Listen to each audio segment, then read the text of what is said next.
Hello guys, welcome to my new video.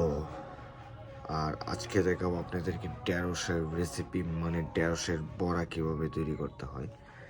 তো এটা হচ্ছে একটি ঢেঁড়স, কাঁচা ঢেঁড়স। তো এটাকে এখন প্রসেসিং আসতে হবে, মানে কীভাবে তৈরি করতে হয়। হ্যাঁ, ফার্স্টে ঢেঁড়সটা নেবেন, 1 2 3 4 5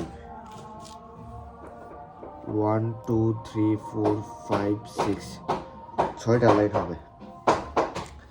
তারপর এটা করে এই যে দেখেন কতগুলা ঢেঁড়স, হ্যাঁ, সবগুলা দিয়ে বড়া হবে। তো তারপর দেখাবো কিভাবে বড়াটা তৈরি করা হয়। তো ওইটা খুব বিখ্যাত আমাদের এখানে, তো খেতেও খুব ভালো লাগে, ট্রাই করবেন। তো বাকি প্রসেসিংটা আমি দেখাবো আপনাদেরকে কিভাবে তৈরি করা হয় বড়া।